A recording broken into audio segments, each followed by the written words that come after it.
สนับสนุนโดยเป๊ปซี่ลาวเท็กซัสซิกเก้น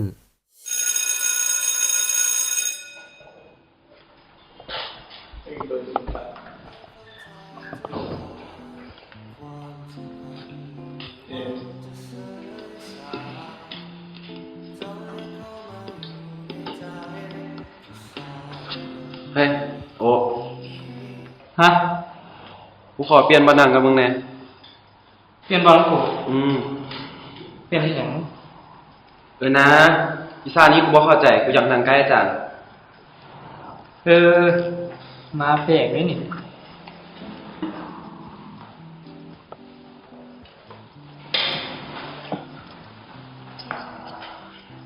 เป็นยังไงสุพิกันบอกแม่เฮ็ดมิดพิดกันชัวร์กูอ่ะมึงหนอกสูกระตานที่มันงอกเลย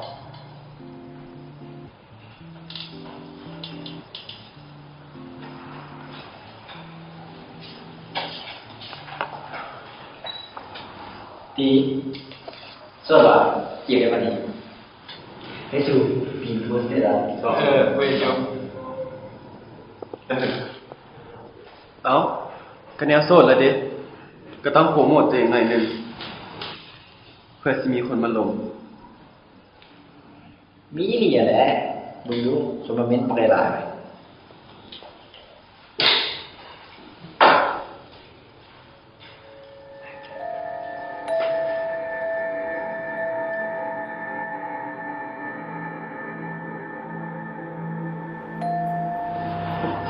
เฮ้ยมีนาขอบใจเด้อที่ไม่ค่อยได้เข้าใกล้พลอยได้ก้าวหนึ่งอ่ะเดี๋ยวเจ้าถามมึงเด้อคุณสินพลอยเลิกกับแฟนแล้วให้ได้เพื่อคมพลอย มั่นใจเนาะคอยโชคดีมีอย่างใส่กระบอกเด้อ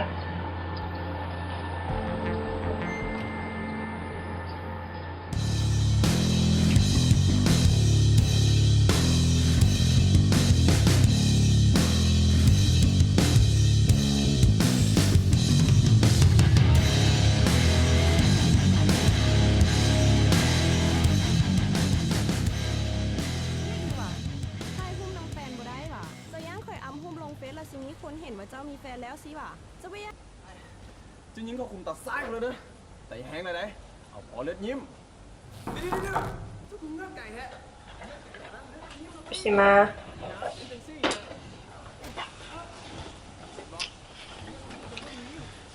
ไปส่งพลอยมา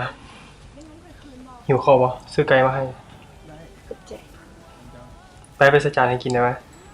ซื้อมาให้แล้วก็ไปใส่จานเองเลยไหม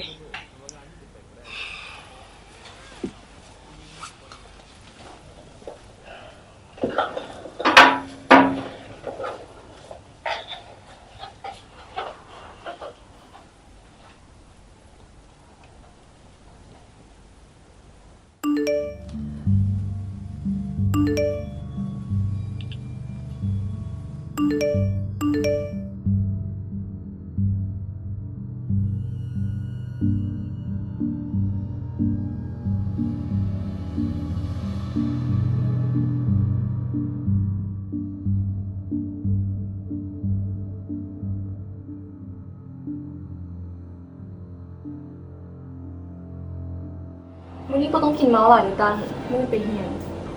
เอาเปลี่ยนบ่เมาแล้วเอาได้บ่ล่ะเอาตอนนี้เลยเปลี่ยนไปสั้นดื่มนิดนึงเอาฟิวอ่ะ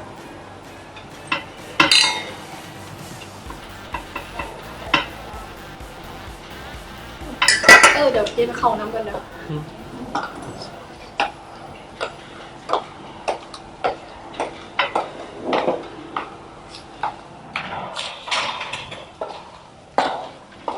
เดี๋ยวซิเกรตอ่ะที่บ้านกาแฟหันตัวเป็นยังแฟนที่หลีวะคิดว่าเป็นของลินเลยก็ได้จะเล่าเรื่องอย่างของเจ้านี่มีอีกสิเป็นเราจะได้รู้ว่าตัวเองเป็น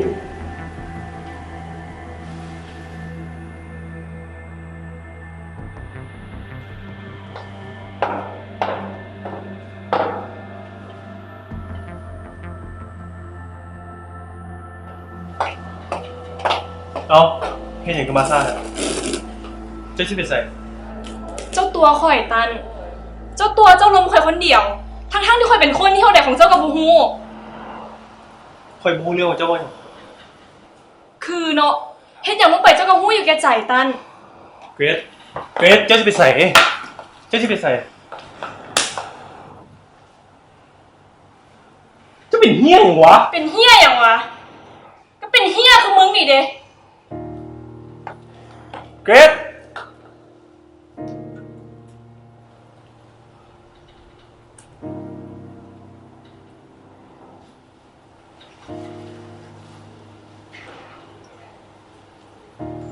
เอาวี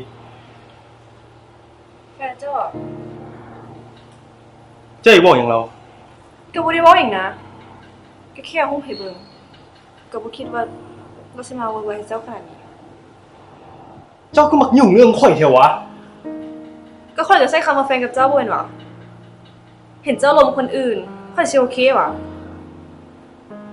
เหี้ยวะวี เจ้ายังแวนดาตื่นบ่ตันค่อยยอมเป็นฮองยังบ่พอต้องมันลำบากใจ เห็นเจ้าล้มไผต่อไผอีกค่อยรับบ่ได้ดอก โอเค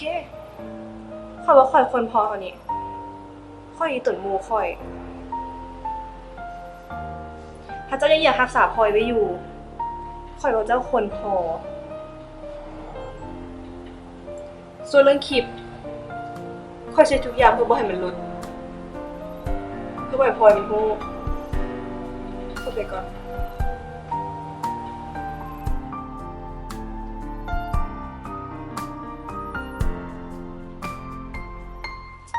โอ้ย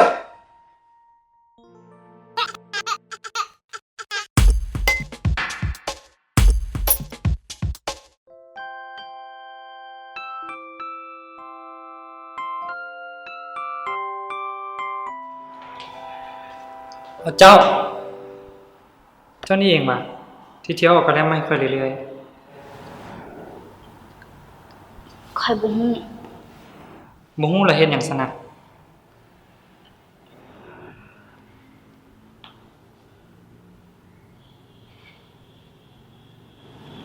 เจ้าจื้อมื้อนั้นที่เจ้ามาบอกฮักข่อย แล้วเอาคอนเนคเตอร์ให้ข่อยได้บ่ข่อยรู้สึกดีได้เพราะบ่เคยมีไผเฮ็ดแบบนี้กับข่อยมาก่อน แต่หลังจากมื้อนั้น เจ้าก็หายไป คือว่าคำที่เจ้าเว้าแม่นเว้าลิ้นนี่แหละ แต่ข่อยก็รู้สึก แล้วก็เป็นคนเข้าหาเจ้าเองข่อยรู้สึกดีกับเจ้าแล้วแหละ เจ้าจริงจังมานั่นพุ่นนะค่อยขอโทษหลังจากมื้อนั้นค่อยลืมบอกเจ้าค่อยถึงหมู่บังคับซื่อๆมันเป็นเพียงเกมที่ค่อยเล่นน้ำหมู่ค่อยบ่ได้คิดหยังเลย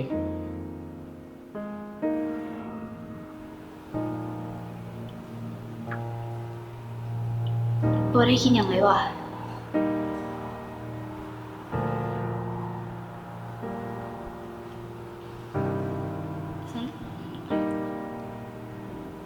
ข่อยขอโทษที่คิดไปเอง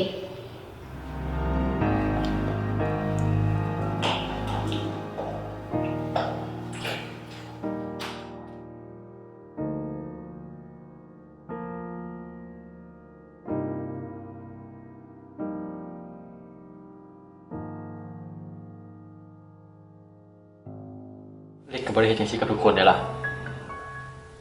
ก็เฮ็ดแต่เฉพาะคนที่เด็กเป็นห่วงเท่านั้น แปลว่าพลอยพิเศษว่ะ แต่ถ้าคิดคือกันยูริลองคบกับจิมได้บ่ มันก็บ่ต่างอย่างกันดอกหนึงเว้าปานเลิกกันแล้วมึงสิบ่มีคนใหม่นี่ เอาเข้าแท้ๆนะ มึงฮอดบ่เสียใจซ้ำ